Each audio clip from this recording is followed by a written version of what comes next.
کبھی 10 منٹ عادت ہو جائے نا دعا مانگنے کی علیحدہ سے رات کو، حضور نے فرمایا جو فرض نماز کے بعد دعا مانگے اللہ اس کی قبول کر لیتا ہے۔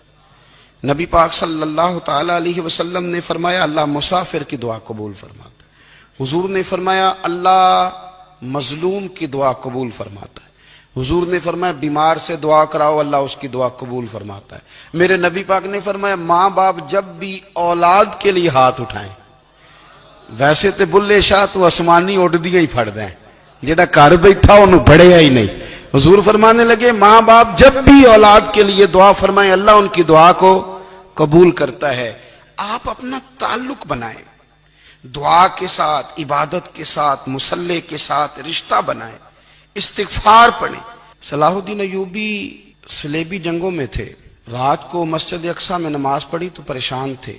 ایک بزرگ سے ملاقات ہوئی تو وہ کہنے لگے کہ آپ بڑے پریشان ہیں۔ کہنے لگے حضور پریشان اس لیے ہوں کہ پہلے ہی مسلمان کمزور ہے، اب میں نے سنا ہے دشمن کا ایک بحری بیڑا وہ جنگی سامان سے بھرا ہوا آ رہا ہے، تو اب ان کے پاس اور تلواریں اور نیزے آ جائیں گے، مسلمانوں کے پاس پہلے ہی وسائل کی کمی ہے، پریشان ہو کس طرح کر کے مقابلہ کریں گے۔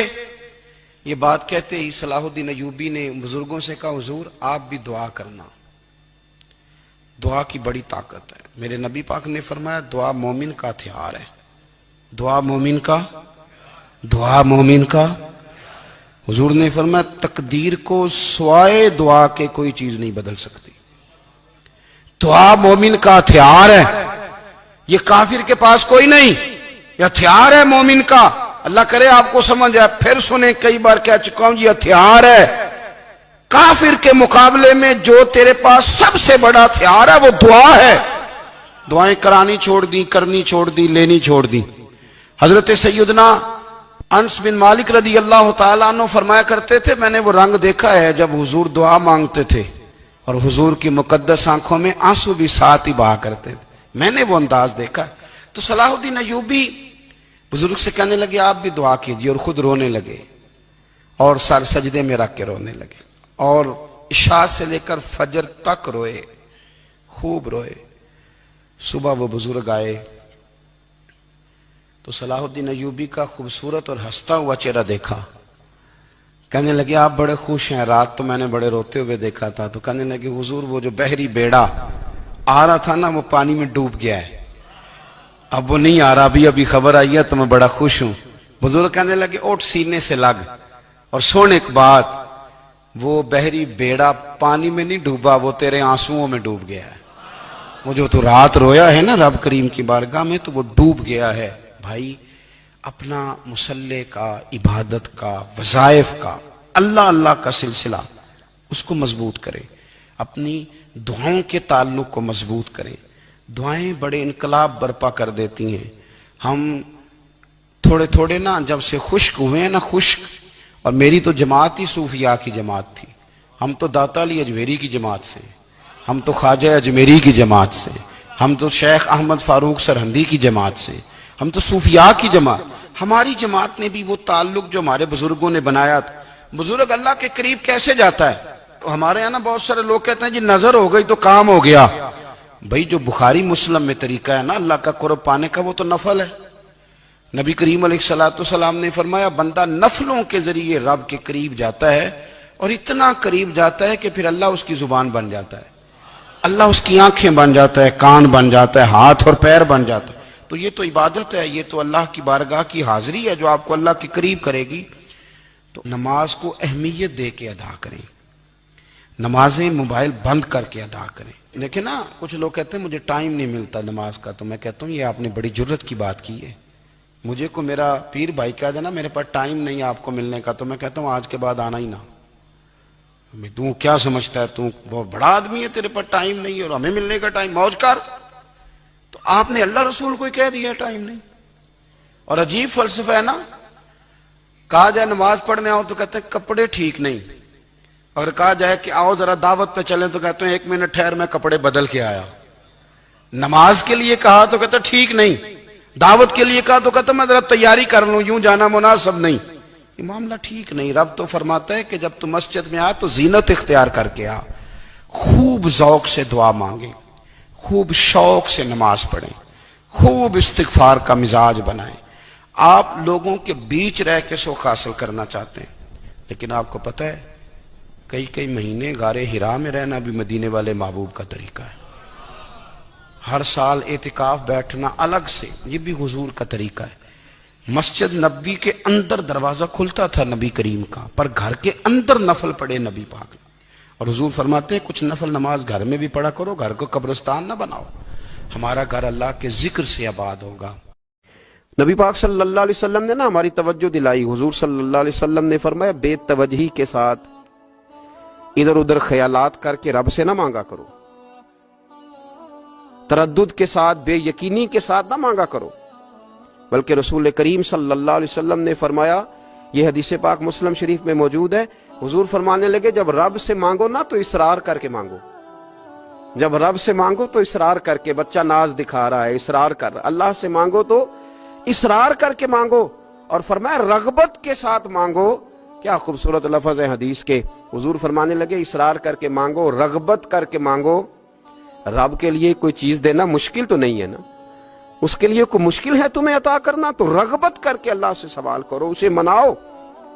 اور خود نبی پاک صلی اللہ علیہ وسلم کا حال یہ تھا، حضرت عائشہ صدیقہ رضی اللہ تعالیٰ عنہ فرمانے لگی کہ نبی پاک دعا رسول اللہ صلی اللہ علیہ وسلم، یہ لفظ ہیں حضرت عائشہ کے، اللہ اکبر، ذرا ان میں ڈوب کر دیکھیے گا، ذرا ان لفظوں میں کھو کر دیکھیے گا ام المومنین کیا فرماتی ہیں۔ حضرت عائشہ صدیقہ فرماتی ہیں، یہ بھی مسلم میں موجود ہے، کہتی ہیں دعا رسول اللہ، کہتے ہیں نبی پاک نے دعا مانگی، حضور نے دعا مانگی۔ سبحان اللہ، کیا لفظ ہیں، کیا وجد آفرین جملے، کہتے ہیں دعا رسول اللہ، نبی پاک نے دعا مانگی، ثم دعا، دعا مانگ کر حضور پھر دعا مانگنے لگے۔ حضور نے دعا مانگی اور دعا مانگ کر حضور پھر دعا مانگنے لگے، اور ثم دعا رسول اللہ، تیسری دفعہ فرماتی ہیں، کہتی ہیں حضور نے دعا مانگی اور دعا مانگ کر پھر دعا مانگنے لگے، یعنی حضور نے دعا مانگی اور پھر دعا مانگی اور دعا ختم ہو گئی تو تیسری دفعہ پھر دعا مانگی، یعنی حضور نے مانگا۔ کیا کہا حضرت نے، فرمانے لگے مانگیں گے مانگے جائیں گے، منہ مانگی پائیں گے، سرکار میں نہ لا ہے نہ حاجت اگر کی ہے، مانگیں گے مانگے جائیں گے، منہ مانگی پائیں گے۔ حضور نے دعا مانگی اور دعا مانگ کر پھر دعا مانگی اور دعا مانگ کر پھر دعا مانگی، تو نبی پاک صلی اللہ علیہ وسلم کا تو اللہ سے مانگنے کا، اس کو منانے کا یہ طریقہ۔ حضرت عبداللہ ابن عمر فرمانے لگے، یہ لفظ ابو داؤد شریف میں موجود ہے، ذرا ان کا بھی ذائقہ محسوس کیجئے گا۔ حضرت سیدنا عبداللہ ابن عمر فرماتے ہیں، میں حضور کی مجلس میں حاضر تھا، حضور مانگنے لگے اللہ سے، حضور اللہ سے مانگنے لگے۔ میں تو کئی دفعہ یہ دعا بھی مانگنے لگ جاتا ہوں کہ اللہ تو ان دعاؤں کی طرف تو دیکھ جو تیرے رسول نے ہمارے لیے مانگی۔ اللہ تو ہمیں تو نہیں نہ مانگنا آتا، نہیں طریقہ آتا، نہیں سلیقہ آتا، نہیں انداز آتا، ہم تو بے توجہ سے لوگ ہیں، بیٹھنے کا ڈھب نہیں آتا ہمیں تو ہاتھ اٹھانے کا سلیقہ نہیں آتا، ہم تو وضو کرنے کے اس طریقے سے آشنا نہیں، پر اللہ تیرے محبوب نے تو خوب مانگا ہے نا تجھ سے، تیرے پیارے حبیب علیہ السلام نے تو تجھے منایا ہے نا ہمارے حق میں، تو اللہ تو ان دعاؤں کی طرف تو دیکھ۔ حضرت عبداللہ ابن عمر رضی اللہ تعالیٰ عنہ فرماتے ہیں، میں حضور کی مجلس مبارکہ میں بیٹھا تھا، ابو داؤد شریف میں موجود ہے، کہتے ہیں حضور دعا مانگ رہے تھے۔ دعا کیا تھی؟ دعا حضور یہ مانگ رہے تھے، رب اغفر لی، یا اللہ ہمیں بخش دے، وتب علی، اللہ ہماری توبہ قبول فرما، انک انت التواب الرحیم، بے شک تو توبہ قبول کرنے والا اور رحم کرنے والا۔ حضور دعا مانگ رہے تھے، اے اللہ رب اغفر لی، یا اللہ ہمیں بخش دے، وتب علی، اور ہماری توبہ قبول فرما، انک انت التواب الرحیم، بے شک تو توبہ قبول کرنے والا اور رحم کرنے والا۔ حضرت عبداللہ ابن عمر فرماتے، اس ایک دعا کو ایک ہی مجلس میں ایک ہی جگہ بیٹھ کر میرے نبی پاک نے اپنی زبان اطہر سے 100 مرتبہ ادا فرمایا، 100 مرتبہ حضور نے یہ لفظ کہے، رب اغفر لی وتب علی، رب اغفر لی وتب علی، رب اغفر لی، اے اللہ بخش دے، رحم فرما، وتب علی، بس قبول کر لے نا اب ہماری توبہ، انک انت التواب الرحیم، بے شک تو توبہ قبول کر لیا کرتا ہے، تو رحم فرمایا کرتا ہے۔ ایک ہی مجلس میں 100 دفعہ حضور نے دعا مانگی، دعا مانگ کے پھر دعا مانگی، اور دعا مانگ کے پھر دعا مانگی، اللہ کو منایا میرے رسول پاک۔ حضور نے ہمیں بتلایا اسے مناؤ، اس کی بارگاہ عالی مرتبت میں جھکو، اور حضور نے خود بھی یہ طریقہ ہمارے سامنے بطور سنت کے چھوڑا، اور پھر نبی پاک صلی اللہ علیہ وسلم نے آگے بڑھ کے ہمیں کچھ اور باتیں بھی ارشاد فرمائی۔ حضور نے ہمیں بتلایا کہ پچھلے لوگ اپنے رب کو کیسے مناتے تھے، وہ کس طرح اس کے حضور ناز عرض کرتے تھے، منانے کے طریقے بھی بتلائے۔ فرمایا جب ماں باپ دعا مانگیں گے اولاد کے حق میں تو وہ مان جائے گا۔ حضور علیہ السلام نے فرمایا جب مسافر دعا مانگے گا تو اللہ مان جائے گا۔ فرمایا میرے رسول کریم نے کہ جب بیمار دعا مانگے گا تو اللہ مان جائے گا۔ اور سید عالم علیہ السلام فرمانے لگے جب تمہارے ضعیف، کمزور، مجبور لوگ دعا مانگیں گے تو اللہ مان جائے گا۔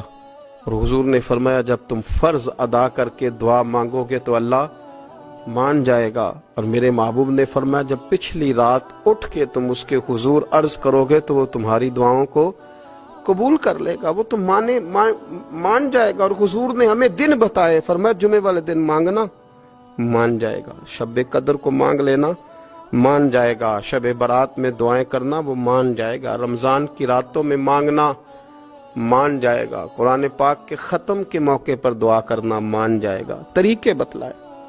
اب یہ ہے کہ ہم نے تو مانگنا تھا نا اس کی بارگاہ میں، ہم نے تو حاضر ہونا تھا، ہم نے تو جانا تھا، اب ہم نے آگے بڑھنا ہے، اس کے حضور عرض کرنا ہے۔ حضور نے ہمیں بتلایا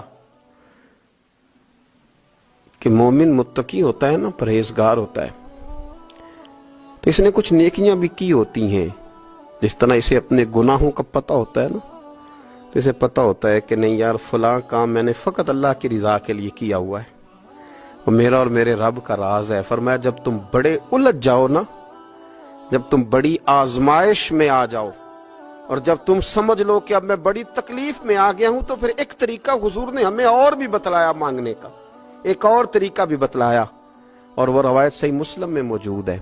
راوی حضرت عبداللہ ابن عمر رضی اللہ تعالیٰ عنہ، حضور فرماتے ہیں 3 لوگ سفر کر رہے تھے، یہ آپ اندازہ فرمائیے صحیح مسلم کی حدیث ہے، اور ذرا حضور کے سمجھانے کا ایک یہ رنگ بھی ہے اللہ کو منانے کا، ایک یہ انداز بھی ہے اس کی بارگاہ میں گزارشات پیش کرنے کا، یہ بھی ایک طریقہ حضور نے ہمیں بتلایا۔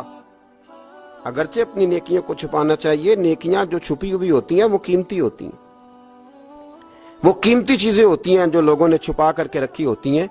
حضرت عبداللہ ابن عمر فرمانے لگے کہ نبی پاک صلی اللہ علیہ وسلم فرماتے ہیں 3 لوگ سفر کر رہے تھے، رستے میں طوفان آ گیا، تیز بارش شروع ہو گئی، تو حضور فرماتے ہیں وہ تینوں بارش سے بچنے کے لیے ایک غار میں چھپ گئے۔ ان کو پتہ ہے پرانے زمانے کے اندر غاریں ہوتی تھیں، اور لوگ جب سفر کرتے تھے لمبے تو پتھروں اور پہاڑوں کے بیچ میں سے سفر کرتے تھے، وہ غار کے اندر چلے گئے۔ اب چونکہ طوفان بہت زیادہ تھا، جب وہ غار کے اندر چلے گئے تو اللہ کے پیارے حبیب صلی اللہ علیہ وسلم فرماتے ہیں پتھر اوپر سے لڑکتا ہوا آیا اور غار کے منہ کے آگے آ کے اس نے غار کو بند کر دیا۔ اب اتنا تیز اور اس مضبوطی کے ساتھ وہ پتھر لگا، اور اتنا صحیح فٹ ہوا کہ اندر روشنی آنی بھی ختم ہو گئی۔ اب 3 لوگ ہیں، تھوڑی دیر تو وہ پریشان رہے کہ شاید اب کبھی بچ نہیں سکیں گے، شاید چاروں جانب اندھیرا ہی ہے اور اندھیرا ہی رہے گا، شاید یہاں سے نکلنے کے لیے اب ہمیں کوئی رستہ میسر نہیں آئے گا۔ وہ پہلے تو پریشان ہوئے، پھر کہنے لگے یار اس طرح کرو، ذرا غور کیجئے گا میری بات پہ۔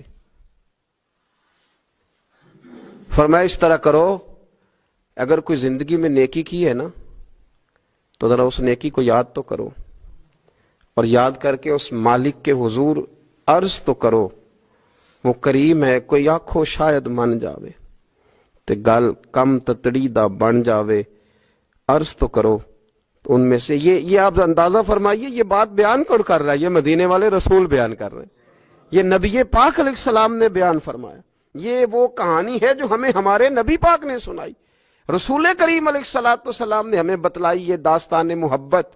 حضور فرمانے لگے ایک نے ان میں سے ہاتھ اٹھائے، اور اس نے انداز کیا چھیڑا، عرض کرنے لگا اللہ تو جانتا ہے نا میں نے بکریاں رکھی ہیں، میں غریب ہوں، مزدور ہوں، اور مالک تو یہ بھی جانتا ہے کہ میرے بچے بھی ہیں، بیوی بھی ہے، پر میں جب بھی گھر لوٹا ہوں تو دودھ میں نے بچوں اور بیوی کو پہلے نہیں دیا، بوڑھے ماں باپ کو پہلے دیا۔